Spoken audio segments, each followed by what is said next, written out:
Bismillahirrahmanirrahim. Assalamualaikum warahmatullahi wabarakatuh.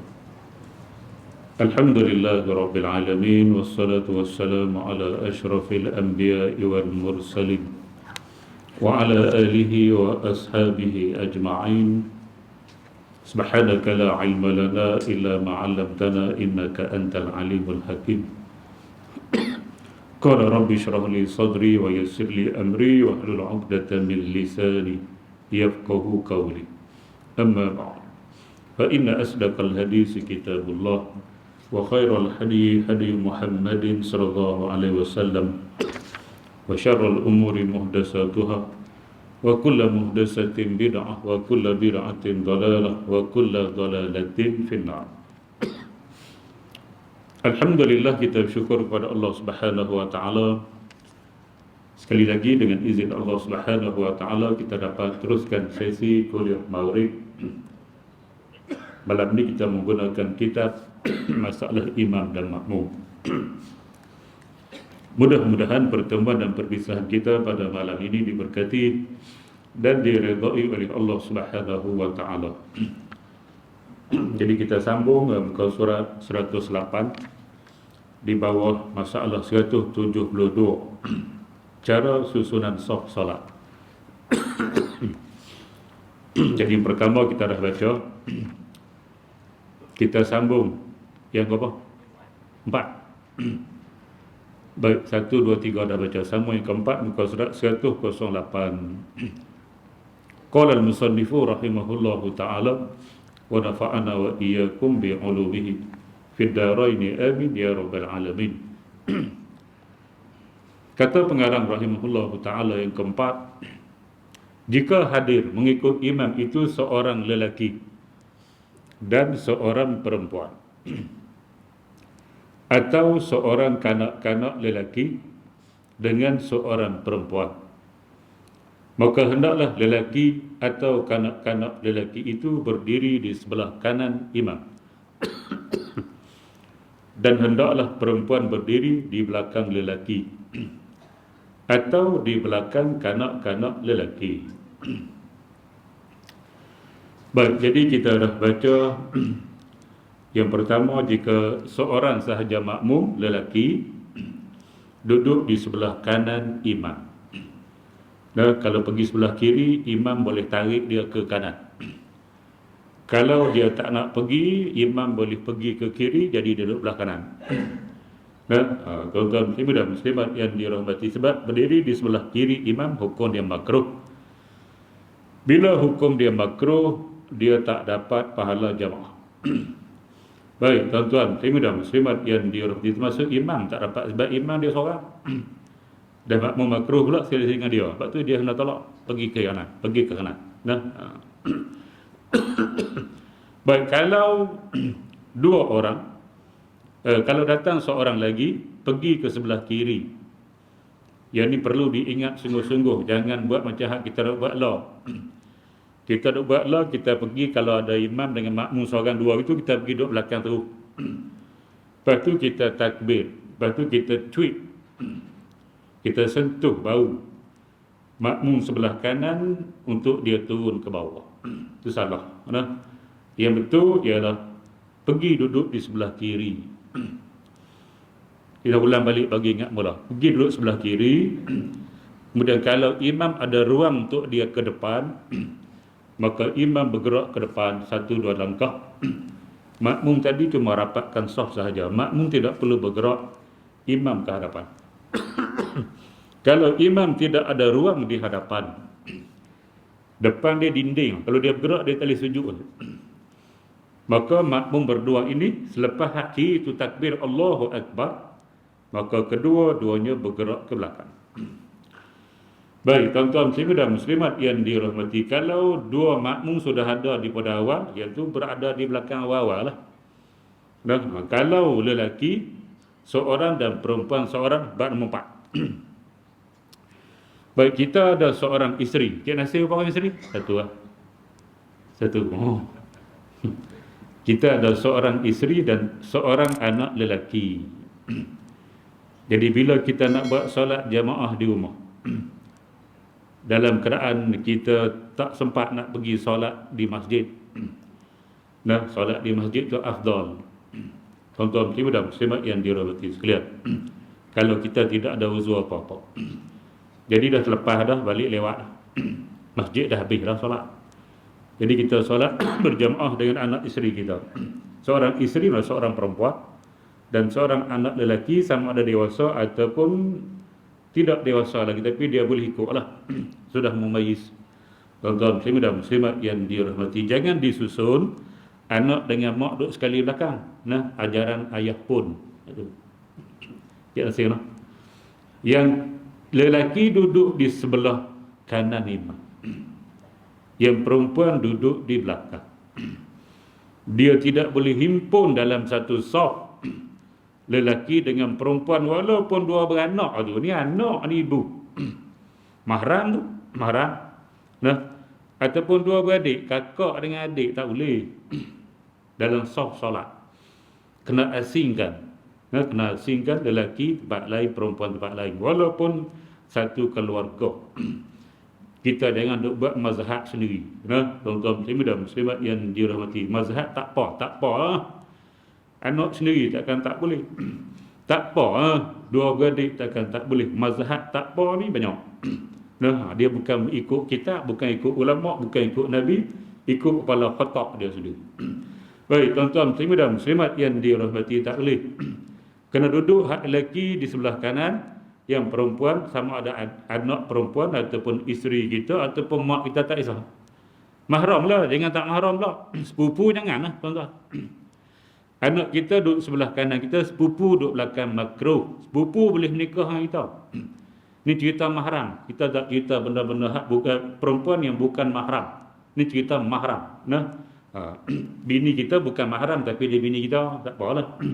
Nah, ataupun mak kita, adik kita dan sebagainya, macam tu duduk di belakang. Yang bukan mahram, makruh. Elokkan kita solat dengan mereka. Baik, tuan-tuan dan muslimat yang dirahmati sekalian, kecuali ramai lah. Ni seorang saja di belakang lah. Okay. Dia seorang, kita seorang. Anak kita belum balik, baru mayis. Okey, itu kedudukan dia. Itu yang keempat. Yang kelima, jika yang hadir mengikut imam itu seorang perempuan dan dua lelaki, atau dua orang lelaki dan seorang kanak-kanak lelaki, maka hendaklah dua lelaki itu berdiri di belakang imam. Teruskan duduk di belakang imam, tak perlu di kanan lah, kiri lah. Terus di belakang sebab dah dua orang. Maka hendaklah dua lelaki itu berdiri di belakang imam dan perempuan berdiri di belakang dua lelaki itu ke bawah lagi. Dan demikian juga kanak-kanak lelaki hendaklah berdiri di belakang dua lelaki itu dengan seorang diri, dan perempuan berdiri di belakang kanak-kanak lelaki itu. Jadi di sini kita nampak perbezaan saf. Nah, dewasa, kanak-kanak, perempuan. Makna kalau ada dewasa, susun saf dewasa. Kemudian kanak-kanak di belakang. Kemudian kalau ada perempuan, perempuan di belakang kanak-kanak. Kalau ada khunsa, khunsa di belakang kanak-kanak. Kemudian kalau ada kanak-kanak perempuan di belakang khunsa. Dan kalau ada perempuan dewasa di belakang itu. Macam tu. Baik, tuan-tuan, dan muslimat yang dirahmati, yang ni belum selesai lagi ni. Nah, yang ni kita nak bagi nampak dulu, kita akan bahas di hujung. Tak bolehkah budak-budak duduk sekali? Itu persoalan. Cik Nasir dia timbul tu persoalan dia. Orang ngaji dia kena timbul soalan. Tak bolehkah budak duduk sekali? Lelaki dewasa dua duduk belakang tu imam, budak tu duduk belakang. Buat apa duduk sekali boleh Cik Nasir?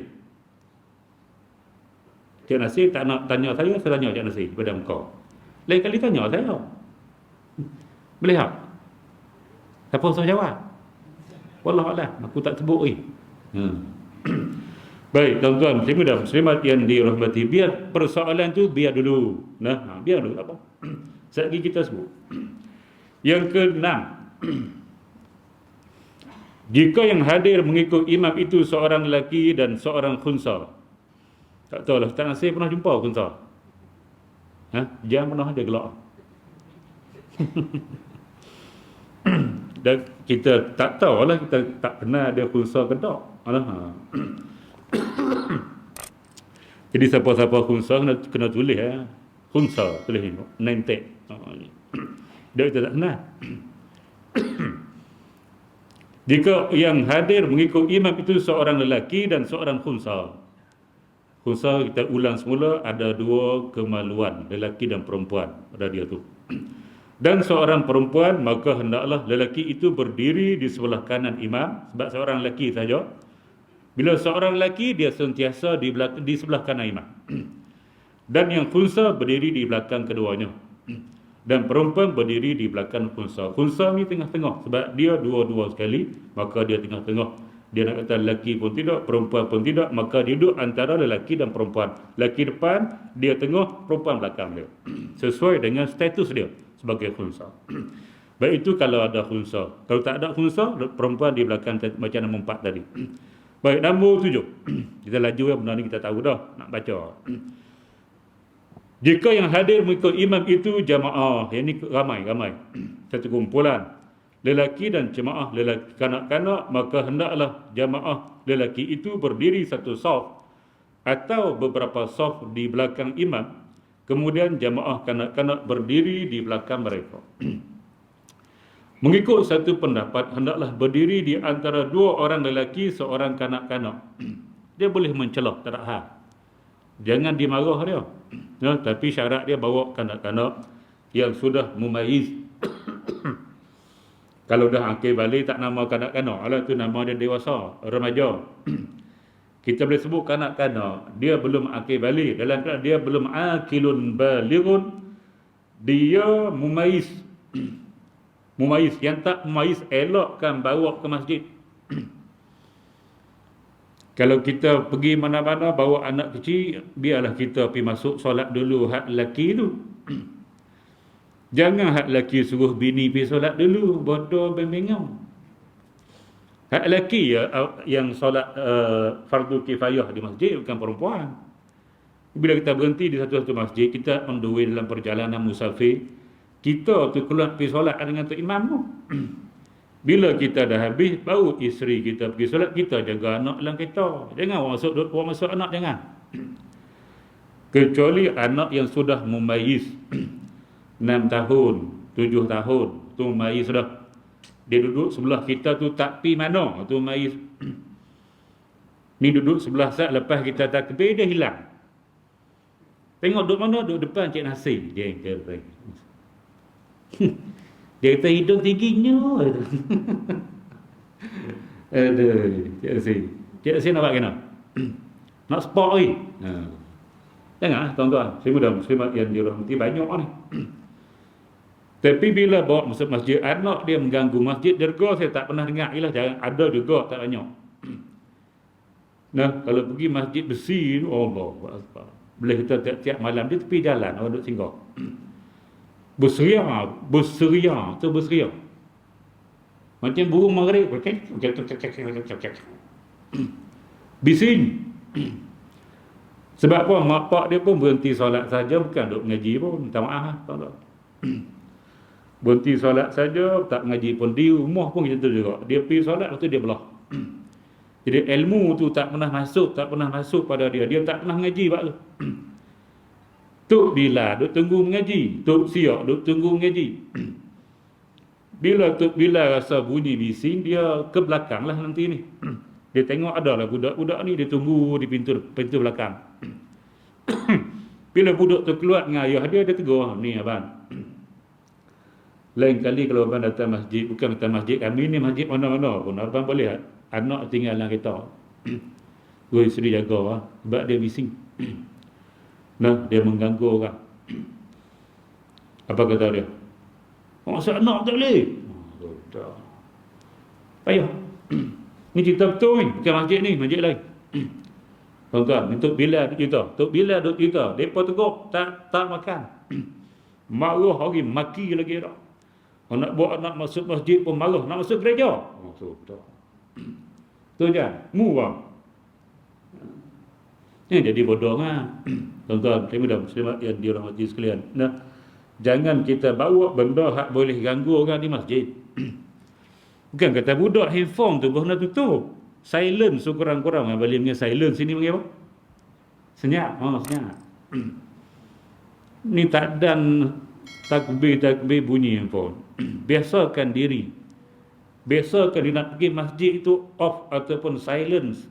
Handphone tu haram kita bawa masuk handphone dalam masjid tanpa kita off dan tanpa kita silent. Kalau dah banyak kali jadi keluar masjid lempar tu handphone. Faham? Aku nak ambil. Tuan-tuan, muslimin muslimat yang dirahmati sekalian, jangan buat haram. Masuk masjid haram, lagi haram. Bawa handphone tanpa di silent dan di off, sebab dia akan ganggu orang. Kadang tu yang telefon tu pula dia tak faham-faham, waktu maghrib bunyi dah habis, telefon lagi, bunyi dah habis, telefon lagi. La ilaha illallah. Siapa jenazah? Ini jenazah. Aduh, berat nana. Dah telefon orang tak angkat, orang sedang solat kan waktu maghrib ni. Telefon apa waktu baru masuk maghrib, baru masuk waktu, jangan telefon orang. Mesej sudah, WhatsApp sudah. Nah, takut dia sedang solat jemaah akan mengganggu dia dan dia pula jenis tak tutup handphone. Atau balik, tuan-tuan muslimat yang dirahmati sekalian. Jadi kanak-kanak boleh duduk di celah-celah yang sudah muais, yang tidak ganggu siapa-siapa. Ini pendapat yang kedua. Mengikut satu pendapat adalah berdiri di antara dua orang lelaki, seorang kanak-kanak, supaya dapat ia mempelajari pekerjaan solat. Dia tak wajib lagi solat, tapi dia nak ngaji. Solat jamaah tu macam mana? Nah, orang rukuk nanti dia akan ikut ayah dia rukuk. Kalau ayah dia cepat, dia cepat. Kalau ayah dia lambat, dia lambat. Dia akan ikut ayah dia, tak ikut orang lain. Tu Cik Nabi. Dulu ikut Cik Nasir kan ikut Cik Nan. Itu aku kata tak. Dia akan ikut ayah dia. Ayah jenis tak mengaji. Imam rukuk dah, kan tak rukuk. Anak akan ikut ayah, tak ikut orang lain. Nah, jadi kita jangan ajar anak kita jalan tak tu. Tuan-tuan muslimat yang dirahmati sekalian. Dan jika turut hadir jamaah perempuan mengikut imam itu, maka hendaklah mereka bersaf di belakang jamaah kanak-kanak lelaki itu. Dan jika ada jamaah khunsa yang hadir, maka mereka hendaklah berdiri di belakang kanak-kanak lelaki. Dan jemaah perempuan berdiri di belakang jemaah khunsa. Dan peraturan ini kesemuanya apabila hadir mereka itu pada permulaan hendak didirikan solat. Ini kalau semua ada. Semua ada lelaki buat sah lelaki, kanak-kanak buat sah kanak-kanak, kemudian perempuan sah perempuan. Semua ada. Nah.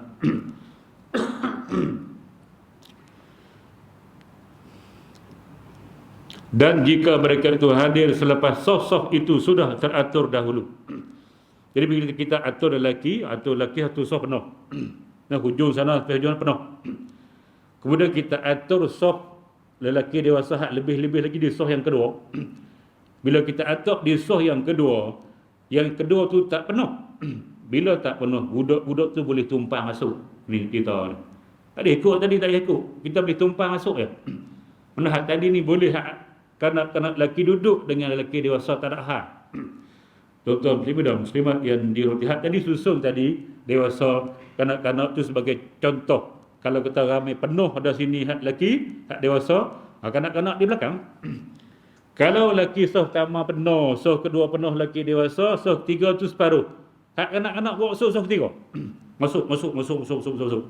Untuk penuh kan sah yang ketiga, mereka tidak ada masalah. Nah, mereka tidak akan membatalkan solat kita walaupun dia belum bersunat. Tak ada hal. Baik, tuan-tuan muslimat yang dirahmati sekalian. Dan jika mereka itu hadir selepas saf-saf itu sudah teratur dahulu, mana budak-budak kita telah letak bersama dewasa, dahulu sedikit daripada takbiratul ihram. Imam dah takbir, dia belum sampai. Maka mereka yang terdahulu ada di saf-saf hadapan itu tidak boleh diundurkan ke belakang. Jangan tarik budak ke belakang. Sebab apa? Sebab dia sudah mendahului kamu. Kamu datang lambat, duduk belakang. Tak boleh kita pergi masa tengok budak, kita tarik dia turun belakang, kita pergi duduk tempat dia. Tak boleh. Nah, tuan-tuan muslimat yang dirahmati sekalian, biarkan dia terus duduk di situ. Sebab masa saf dibina tadi, memang saf tu tak penuh, maka budak-budak masuk situ. Tiba-tiba selepas imam takbir, ada beberapa lelaki dewasa masuk, jangan tarik budak, biar mereka duduk situ. Kamu bina saf semula di bawah. Kalau saf yang depan sudah penuh, termasuk budak-budak. Macam tu. Tuan-tuan muslimat yang dirahmati sekalian. Demikian juga, melainkan tu tak ada apa-apa tu. Demikian juga jika mereka hadir semasa solat itu sedang didirikan. Makna saf sudah dibina termasuk campuran kanak-kanak, jangan ditarik kanak-kanak ke belakang waktu itu. Hak boleh tarik semasa saf sedang dibina dan imam belum takbiratul ihram. Bila saf sudah dibina dan imam takbiratul ihram, tak boleh lagi kita tarik. Budak-budak sudah masuk ke dalam saf. Ini orang dewasa kena mengaji bab ni. Sebab banyak dia masuk tarik, dia masuk tarik. Kita budak-budak duduk belakang. Yang tu. Tak boleh. Baik, tuan-tuan, muslimat yang dirahmati sekalian. Jadi suasana kalau hari Jumaat, kalau budak tu ramai-ramai tak apalah, kita buat bina sah mereka di belakang. Tapi kalau budak tak ramai, kalau letak di belakang takut hilang nanti. Boleh masuk je ikut ayah dia. Walaupun sah di depan sekali, ikut ayah dia di depan sini tak ada masalah apa-apa. Sebab ramai. Baik, tuan-tuan, muslimat yang dirahmati sekalian, selesai cara susunan saf. Dan saya nak sebut, ulang semula saya sebut dah minggu lepas, kalau kita masuk saf, nak mula bina, kalau dah penuh dah, mula bina saf di tengah-tengah, sedikit sebelah kanan daripada imam. Macam kita duduk seorang dengan imam seorang. Bila kita nak bina saf, imam seorang dan kita seorang, tadi nombor 1, kita duduk sebelah kanan. Macam itulah bila kita nak bina saf baru, jangan duduk betul-betul imam. Kita anggaplah kita sebagai seorang, dia seorang. Maka duduk sebelah kanan, beza dia. Kalau kita seorang, dia seorang, duduk dekat. Ni jauh lah, mungkin 3-4 saf ke belakang. Kita agak-agak sebelah kanan imam. Mula di situ. Tuan-tuan, muslimat yang dirahmati sekalian. Bila yang lain datang, okey, dia boleh pergi kanan dulu. Datang lagi, dia boleh pergi kanan. 1, 2, 3, sebelah kanan imam semua ni. Datang nombor 4, dia boleh duduk belah kiri dah. Datang nombor 5 pun dia boleh duduk kiri dah. Datang nombor 6, dia pergi kanan balik. Pastikan kanan segurang-gurang lebih seorang sahaja di sebelah kiri, bermula di tengah-tengah imam tadi. Kita boleh nampak bila kita masuk, hak mana banyak. Sebelah kanan banyak ke kiri banyak. Kalau kanan dah banyak, pergi belah kiri. Cik nasihat macam mana? Cik nasihat macam mana masuk masjid? Kanan. Dia ashabul yamin. Golongan kanan. Daripada kanan sampai ke dinding kanan semua. Kiri tak ada langsung. Tidak tu. Itu cara membina saf yang tidak tu. Dia kena seimbang. Cuma bagi lebih sebelah kanan seorang atau dua sahaja, boleh dia nampak seimbang. Itu cara bina saf. Dan jangan duduk pergi kanan semua. Nabi sebut, innallaha wa malaikatahu yusalluna ala mayaminis saf. Sesungguhnya Allah dan Rasulnya berselawat ke atas orang-orang yang berada di kanan saf. Betul. Itu hadis nak kita kelebihan. Tapi bila kita menyusunnya, dia tak jadi macam tu. Dia takkan jadi belah kanan semua. Dia akan seimbang, kiri kanan sampailah saf tu penuh macam tu. Jaga dia. Baik, tuan-tuan, muslimat yang dirahmati sekalian. Selesai. Kalau kita masuk seorang diri, saf dah penuh. Saf nombor 1 penuh, nombor 2 penuh, nombor 3 penuh. Kita pergi ke sebelah kanan sedikit daripada imam, di saf kita seorang-seorang saja. Kita takbir Allahu Akbar. Lepas tu nak buat apa Cik Nasir? Lepas takbir tu nak buat apa? Kita duduk seorang. Nabi sebut, la salata khalfas saf. Tidak ada solat di belakang saf seorang-seorang. Cik Nasir nak macam mana? Jawab, alim tanya, dosa.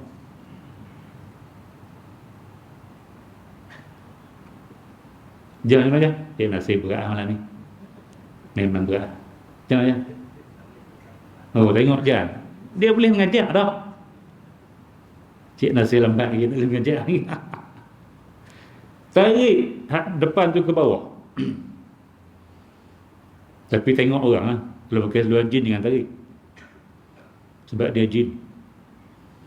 Kalau kita tarik, dia dah sepak kita. Oh benar Pak Long. Oh sepak. Jenis tu kan duduk dalam majlis ilmu. Dia bersinggah solat lah. Tuan-tuan muslimat yang dirahmati sekalian. Ngaji tidak. Solat, tapi ngaji tidak. Ni majoriti lah, kan nak kata majoriti kita. Nah, tuan-tuan muslim dan muslimat yang dirahmati sekalian. Tengok macam mana. Kalau kita rasa lepas, tariklah. Kalau kita tarik tak lepas, biar dia. Sebab dia tak ngaji. Kalau dia ngaji, dia akan turun. Nah, kita yang ngaji, kita kena turun. Walaupun kita turun pangkat, nampak dia. Daripada saf yang depan, tiba-tiba kita nak berundur ke belakang, ini turun pangkat. Patut kita saf yang belakang lompat pergi depan. Ada kosong, kita pergi depan. Tiba-tiba kita duduk depan. Kita ditarik oleh seseorang turun ke bawah. Jadi kita sudah turun pangkat. Tak ada masalah kita turun pangkat sebab arahan Allah Subhanahu wa taala, wa ta'awanu 'alal birri wat taqwa wa la ta'awanu 'alal ismi wal 'udwan. Hendaklah kamu tolong menolong, bantu membantu dalam urusan al-birri, kebajikan, wa taqwa dan takwa. Membantu dia untuk bagi dia solat sempurna. Daripada dia solat seorang tidak sempurna, makruh, sekurang-kurang makruh tak dapat pahala jemaah. Solat tapi pahala jemaah tak dapat. Maka bila dia tarik kita, maka kita tolong dia, nak bagi dia dapat pahala jemaah, kita duduk dengan dia. Nah, tuan-tuan muslimin dan muslimat yang dirahmati sekalian, itu nama dia tolong menolong dalam urusan al-birri wa taqwa. Maknanya kalau orang ngaji dia turun lah. Kalau dia tak ngaji, dia berkah pala, dia tak nak turun sebab turun pangkat. Dia fikir macam tu. Nah, baik. Tuan-tuan muslimin dan muslimat yang dirahmati, maka kita kena ngaji dua-dua. Yang pertama, macam mana kita nak buat kalau kita seorang, kita tarik. Yang kedua, kalaulah ada orang tarik kita turun. Dua-dua ni semua kita kena mengaji. Dua-dua tu kerja makmum belakang. Imam tak ada masalah. Dia di hadapan, dia tak tahu apa-apa. Baik, tuan-tuan, muslimin dan muslimat yang dirahmati sekalian. Selesai. 173, hukum mengulangi membaca Fatihah di dalam solat. Fatihah rukun qauli, dia bukan rukun fi'li. Rukun fi'li tak boleh ulang-ulang. Kita nak takbir, nak rukuk 2 kali, nak sujud 4 kali, tak boleh. Tidak boleh mengulang rukun fi'li. Rukun qauli macam mana? Hukum kita nak ulang baca Fatihah banyak kali. Nah, hukum mengulangi membaca Fatihah di dalam solat. Disunatkan mengulangi membaca Fatihah di dalam solat pada beberapa tempat. Di antara, yang pertama, jika makmum membaca Fatihah dahulu daripada imam, disunatkan ia mengulangi membacanya semula. Baik, tuan-tuan muslimin dan muslimat yang dirahmati sekalian, yang ni mungkin berlaku solat sir. Solat sir lah, solat jahar, maghrib, isyak, subuh ni jaranglah berlaku makmum baca dulu. Makmum takbir Allahu Akbar, lepas imam takbir, dia tunggu imam baca. Imam waladdallin, ni baru dia baca. Biasa macam tu lah. Tak ada lah orang akan baca dulu daripada imam. Yang berlaku dalam solat sir, solat zuhur, solat asar.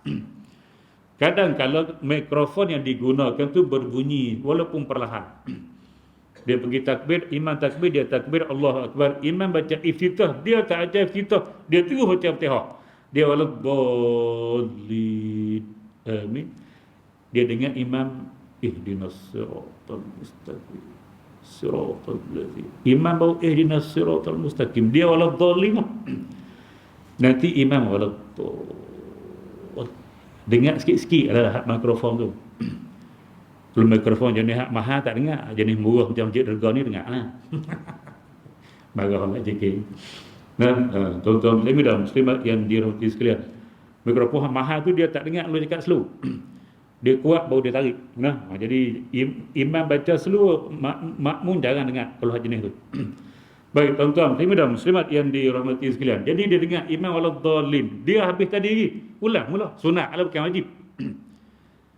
Nah, sebab rukun qauli kita boleh mendahului imam, tak ada masalah. Kita boleh dahulu daripada imam.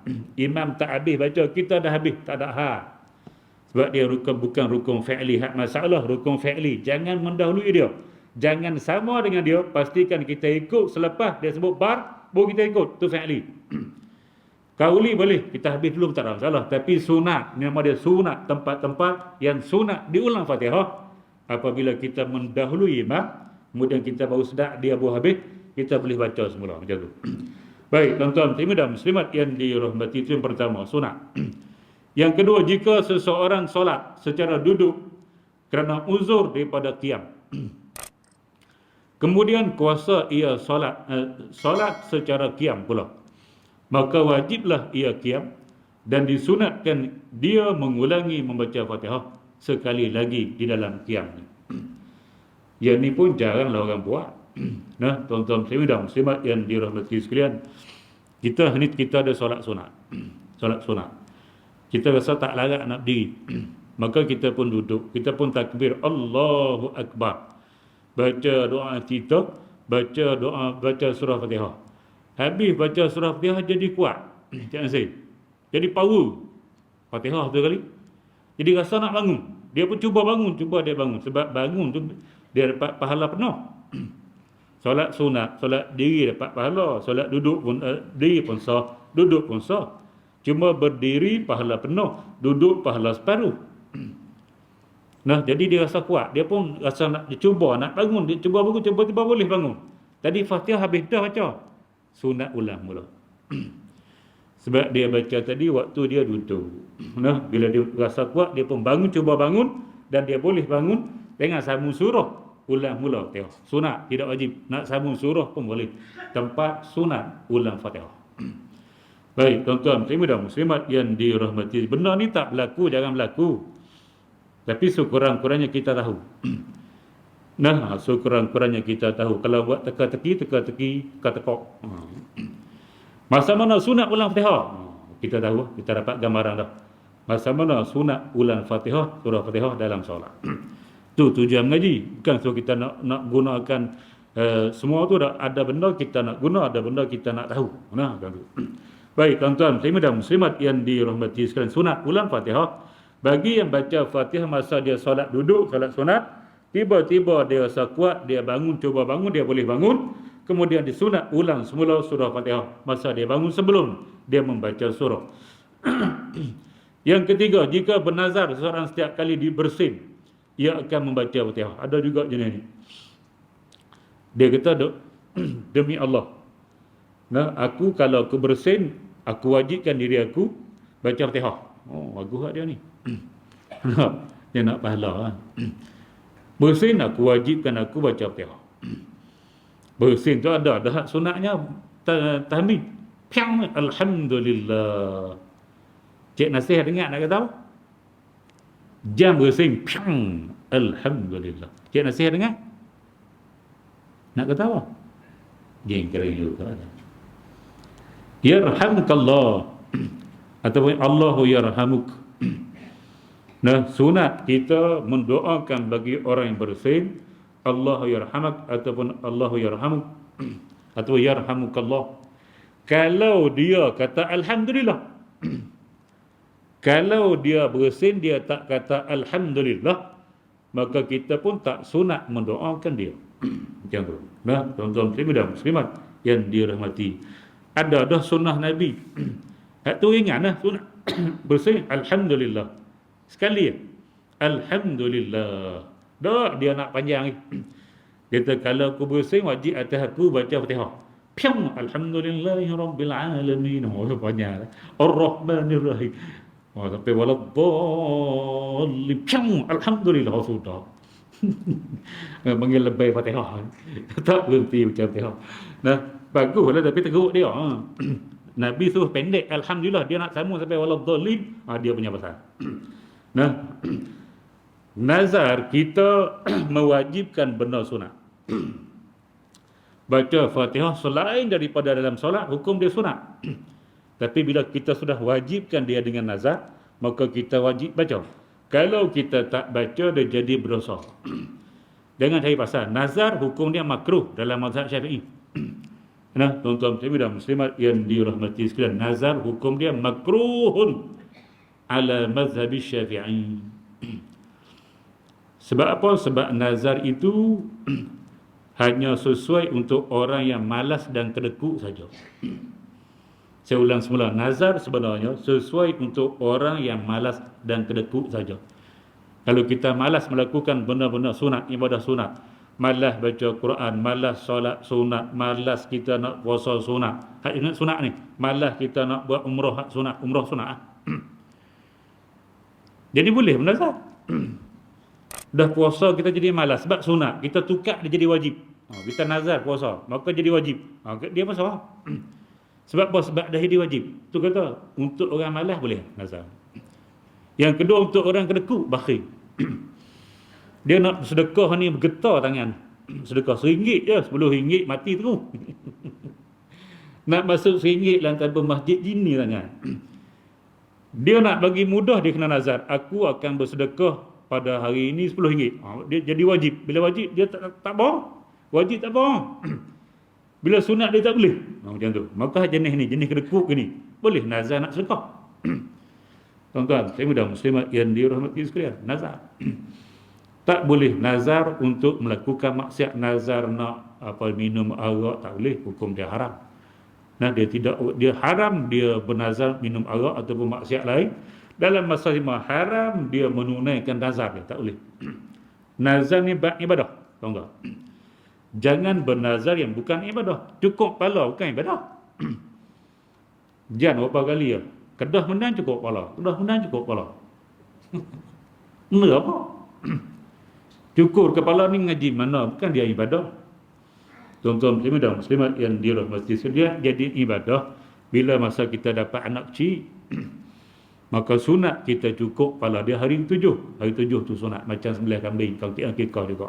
Itu ibadah. Ataupun kita buat umrah, sunat wajib kita, sama ada kita bergunting atau bercukur. Bagi hak lelaki lah, perempuan wajib gunting dia, tahallul. Masa tu ibadah. Lain pada tu dia bukan ibadah. Jadi kita duk nazar cukup kepala, sia-sia. Tuan-tuan muslimat yang dirahmati sekalian, macam tu. Sedangkan Islam suruh kita lelaki dan perempuan lelaki lah. Perempuan memang tak boleh cukup kepala. Simpan rambut. Sebab ada rambut tu akan menyebabkan dia jadi handsome, jadi kacak. Kalau dia botak, dia sudah tidak kacak lagi. Tuan-tuan muslimat yang dirahmati sekalian, tu nazar. Nazar nak apa dia hak JDT kalah tu. Kalau JDT kalah dengan KL City dulu ni, dia nak kata apa? Nak jalan bogey. Tu dia. Dia akan berjalan bogey di budak mana saya tak ingat. Kalah sungguh. Dia kiranya mana boleh buat. Dia bernazar nak buat benda haram, mana boleh. Dia tidak boleh tunaikan. Itu tuan-tuan nak nazar tu kena mengaji bab dia. Ini bukan bab nazar, cuma kita nak sebut ada hukum, ada bab dia. Kita bukan boleh pandai-pandai nak nazar saja. Tuan-tuan dan muslimat yang dirahmati sekalian, ni pun menyusahkan diri. Bersih nazar nak baca Fatihah. Sedangkan Nabi dah bagi sunnah dia bersih, alhamdulillah. Dia nak Fatihah, jadi menyusahkan dia. Islam tidak menyusahkan kita. Islam tidak menyusahkan kita. Yassiru wala tu'asiru. Nabi yassiru wala tu'asiru. Mudahkan, jangan susahkan. La yukallifullahu nafsan illa wus'aha. Allah tidak akan membebankan seorang manusia melainkan apa hak dia mampu buat. Kalau berlaku beban, maka manusia tu sendiri cari pasal. Jadi dia bila dia nazar baca Fatihah, ada cari pasal. Baik, tuan-tuan, muslimin dan muslimat yang dirahmati, dia kena buat. Lalu bersin di dalam solatnya. Bersin di luar tak apa, bersin dalam solat. Dia nazar nak baca Fatihah, setiap kali bersin dia tak pisahkan. Kalau dia pisahkan tak apa. Kalau aku bersin di luar solat, aku baca Fatihah, tak apa. Maknanya bila dia bersin dalam solat, dia tak perlu baca. Sebab nazar dia bersin di luar solat. Bila dia nazar umum, bila aku bersin, wajib atas aku baca Fatihah. Secara umum dia tidak sebut di luar solat, dalam solat, maka masuk dua-dua sekali. Bersin di luar solat pun wajib baca Fatihah. Bersin dalam solat pun wajib baca Fatihah. Bila dia bersin, maka dia pun hak ni wajib lah. Wajib dia baca Fatihah sebab nazar. Lalu bersin di dalam solatnya, selepas ia membaca Fatihah, maka wajiblah atasnya membaca Fatihah pula kerana nazarnya. Macam tu. Jangan nazar benar-benar menyusahkan kita. Nazar nak dia mandi di tujuh kolah masjid, macam-macam nazar. Tu jangan say. Yang paling bahaya kalau dia nazar nak pergi Masjid Arab. Juga Masjid Nabawi. Dia kena kok mana cerita siap. Lah ni tak ada 8,000 dengan rupiah jangan sih. Cari pasal apa? Nazar Masjid Baling sudah lah. Masjid Pekan Baling sudah. Minyak tak sampai RM20, RM30 tambah dan RM20 lebih. Boleh pergi, tak ada masalah. Nah, nazar nak pergi Madinah, nak pergi Masjid Haram, lagi teruk Masjid Al-Aqsa, menahan. Baik, tuan-tuan, muslimin dan muslimat yang dirahmati, sebab dia tidak boleh ganti tu. Nazar nak pergi Masjid Haram, kena pergi, wajib pergi. Masjid Nabawi pun wajib pergi juga. Masjid Al-Aqsa pun wajib pergi. Sebab dia tidak boleh ganti. Nazar masjid balik, dia pergi masjid lain, tak apa. Dia pergi masjid lain, tak apa. Benar ngaji. Nah, baik, tuan-tuan, muslimin dan muslimat yang dirahmati sekalian. Sebab masjid lain dia sama taraf. Hang solat di mana pun sama taraf. Solat Masjid Haram 100,000 tak sama taraf. Sebab tu tak boleh, dia khusus. Masjid Nabawi 1,000, Masjid Aqsa 500. Bila taraf dia tidak sama, kita nazar nak pergi Masjid Haram, pergi Masjid Haram. Dia tak boleh ganti masjid lain sebab taraf tak sama. Nazar mana-mana masjid yang bukan 3 masjid tu boleh pergi masjid lain. Sebab apa? Sama taraf. Macam tu. Baik, tuan-tuan, muslimin dan muslimat yang dirahmati sekalian, seterusnya. Yang keempat, yang keempat. Jika seorang khatam ia dari membaca Al-Quran di dalam solat, maka disunatkan baginya bahawa berpindah ia kepada pembukaan khatam yang lain. Yakni hendaklah dia memulakan semula membacanya, mengiringi khatam itu. Maka demikian hendaklah mengulangi membaca Fatihah, kemudian bacalah pula permulaan surah Al-Baqarah. Ini berdasarkan hadis yang diriwayatkan oleh Anas radhiyallahu anhu bahawa Rasulullah sallallahu alaihi wasallam bersabda, dia khairul a'mali al-hallu war-rihlah. Qila wa ma huma? Qala iftitahul Quran wa khatmuhu, atau kama qala sallallahu alaihi wasallam.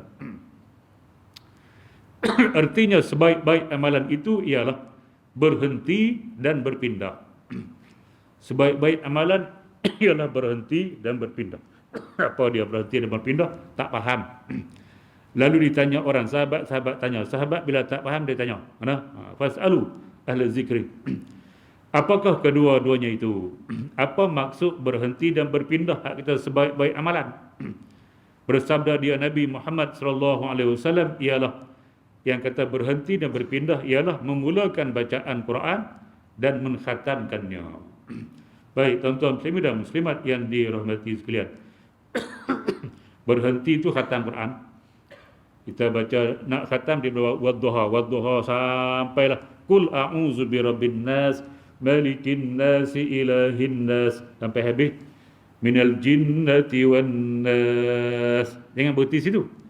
Nah, Allahu akbar, bismillahirrahmanirrahim, alhamdulillahi rabbil alamin sampai waladdallin, amin. Allahu akbar, bismillahirrahmanirrahim, alif lam mim sampai tuflihun, sadaqallahul azim. Itu maksud dia.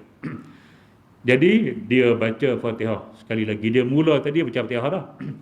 Jadi nak tutup dah habis, dia sebelum dia nak, bila dia khatam, disunatkan bagi dia untuk baca awal Baqarah. Nak baca awal Baqarah kena lalu kok Fatihah dulu, sebab Fatihah nombor 1. Maka baca Fatihah, lepas tu baru lalu pergi ke Al-Baqarah. Itu maksud dia. Nah, sebaik-baik amalan ialah berhenti dan berpindah.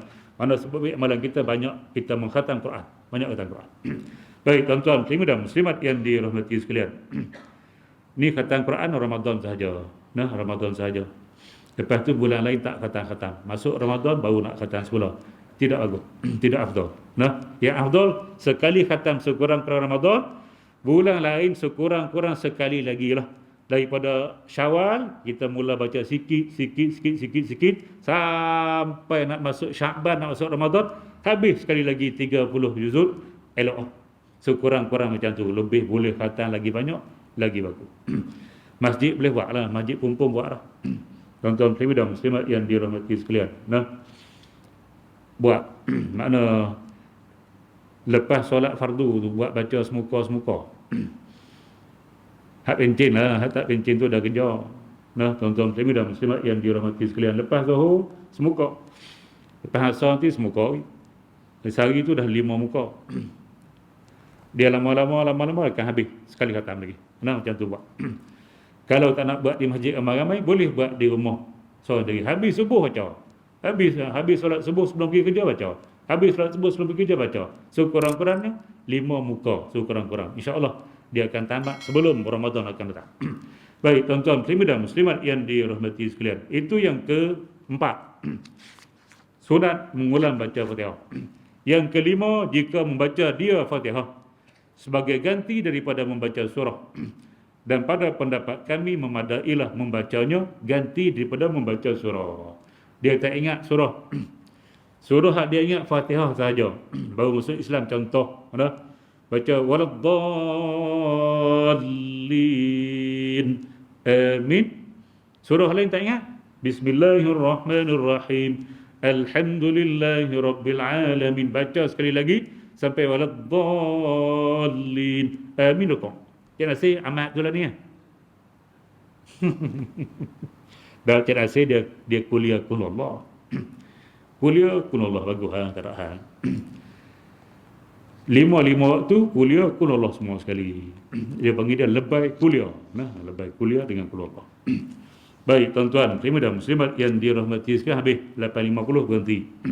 174 hukum makmum takbiratul ihram sambil duduk pada solat tarawih 2 minggu daripada sekarang, insya-Allah. 5 minit saya nak jawab kalau ada soalan. Ada kerja malam ni. Meeting semua. Kalau nak ikut imam, sebelah imam ada jemaah dah siap solat, ruang kosong ada sebelah kiri imam, boleh ke? Baik tuan-tuan muslimin dan muslimat yang dirahmati sekalian. Ni kata semua makmum ni hak nak pergi masjid, dia semua kena mengaji belakang. Kalau semua mengaji belakang, baru kita boleh buat macam ni. Nah, okey contoh. Imam bagi salam dah. Bila imam bagi salam, ada hak belakang seorang, dia bangun, dia masbuk. Dia bangun nak tambah rakaat. Okey. Ni dia lah hak ni hak makmum, hak awam dia. Makmum ni duduk lah. Assalamualaikum. Dia bangun, Allahu Akbar. Ni duduk ni. Nah, berdiri dengan Tok Imam. Jadi kita datang, hak kita duduk mengaji ni, hak kita duduk mengaji. Kalau kita seorang dan imam seorang, jadi kita seorang datang ni, kita kena duduk belah kanan. Jangan duduk belah kiri. Baik. Jadi Pak Long ni duduk sini. Pak Long Jan ni duduk sini. Soalan dia, bolehkah dia nak pergi belah kiri? Cerita dia tuan-tuan, kalau kita duduk sini, ni kalau kita sini, Cik Nasir tengok boleh. Kalau kita sini, dia ni bangun tambah rakaat. Kita nampak orang datang nak solat, kita tu bangunlah bodoh. Katok je. Bangunlah orang nak situ nak solat. Hang gagah duduk situ apa? Tu kata kena mengaji semua. Hak baru masuk dia mengaji, kena duduk belah kanan. Hak duduk tepi Pak Long ni tak mengaji. Buat keras kepala dia. Buat bodoh. Dia nampak ada orang nak solat takbir. Apa hak? Ni bangunlah duduk sini. Allah. Kalaulah dia tak nak bangun juga, kita pergi. Dia bukan solat je. Bang bangun bang, saya nak solat. Ikut imam. Kata itu, sudah. Kita takbir. Kita takbir Allahu Akbar sini. Imam ni dia cerdik, dia langkah mengikut ni. Kita akan duduk belah kanan juga. Tapi payahlah nak berlaku lagu tu. Allah, muslimin dan muslimat yang dirahmati sekalian. Jadi perhatian juga, hak masuk tu kita mengaji dah. Kalau kita duduk di sebelah orang yang masbuk bangun dan kita perasan ada orang nak ikut dia, maka hak sebelah-sebelah kanan ni kita elaklah. Sebab hak nak ikut tu seorang. Kalau yang nak ikut tu dua orang, kita tak payah pergi mana pun tak apa, sebab dia akan duduk di belakang dua-dua ni. Tak ada masalah. Nah, kalau dia seorang, dia mesti duduk di sebelah kanan, maka kita tu bangun pergi duduk di belakang. Tak apa, tak ada hal. Nah, macam tu. Mana yang masuk mengaji, yang duduk sini pun mengaji, elok. Kalau salah satu mengaji, salah satu tak mengaji, dia takkan jadi punya. Sebab tu kita talabul ilmi fariidatun ala kulli muslimin wa muslimah. Menuntut ilmu itu wajib atas lelaki dan perempuan muslim. Semua wajib. Kalau sebahagian menuntut ilmu, sebahagian lagi tidak, maka dia takkan jadi harmoni masyarakat. Dia kena semua mengerti jalur. Baik, tuan-tuan, muslimin dan muslimat yang dirahmati sekalian, seterusnya.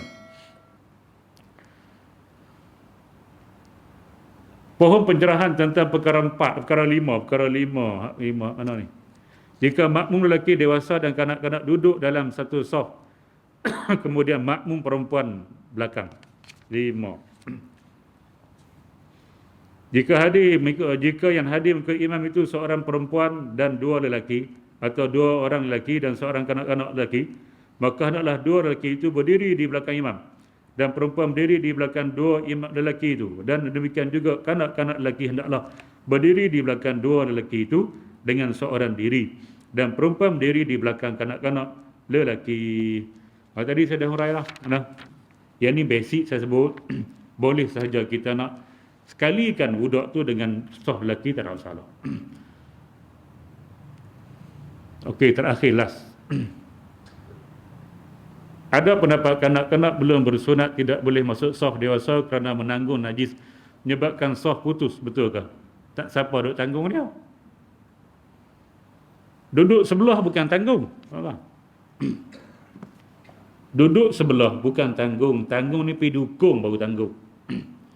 Ataupun kita sujud, dia lompat naik atas belakang kita, baru kita tanggung dia. Ataupun kita sedang tasyahud akhir, dia pergi duduk atas riba, tu baru kita tanggung. Duduk tepi, orang tak sebut tanggung. Bahasa mana tanggung duduk tepi? Guna bahasa kita faham lah. Tanggung ni kita dukung. Dukung tak boleh. Anak kita pakai pampers ada najis, kita pergi dukung solat, tak boleh, sebab kita sedang menanggung najis, batal solat kita. Dia ada pampers, kita pergi sujud, dia lompat atas belakang, kita tanggung dia juga, batal solat kita. Kecuali kita ubah dia cepat-cepat lah. Nah, duduk di sebelah bukan menanggung. Yang tak pernah sebut menanggung, duduk sebelah. Tuan-tuan dan muslimat yang dirahmati, sentuh dia tidak batal. Yang batal tanggung. Jadi tidak ada masalah. Dia duduk sebelah kita, tidak masalah. Baik, sekadar itu dulu. Tuan-tuan dan muslimat yang dirahmati sekalian, mudah-mudahan dapat menambahkan ilmu kita pada malam ini dan sedikit pencerahan dan soalan-soalan tadi. Mudah-mudahan dapat memberi pencerahan kepada kita. Mudah-mudahan kita dapat bertemu lagi 2 minggu lagi untuk sambungan kita imam dan juga makmum. Masalah imam dan juga makmum, dan minggu depan insya-Allah kita baca kitab Al-Halal wal Haram fil Islam. Yang baik datang daripada Allah Subhanahu wa taala, yang buruk kelemahan diri saya sendiri. Aqulu qauli hadza wa astaghfirullahal azim li wa lakum. Wassalamualaikum warahmatullahi wabarakatuh. Bismillahirrahmanirrahim. Alhamdulillahi rabbil alamin. Wassalatu wassalamu ala asyrafil anbiya'i wal mursalin wa ala alihi wa ashabihi ajma'in. Allahumma inna nas'aluka al-huda wat tuqa wal afafa wal ghina. Allahumma ij'al jam'ana hadza jam'an marhuma wa tafarruqana min ba'dihi tafarruqan ma'suma wa la taj'alillahumma fina wa la ma'ana wa la man yatba'una syaqiyyan wa la matrudan wa la mahruman ya rabbal alamin. Walhamdulillahi rabbil alamin. Taqabbalallahu minkum.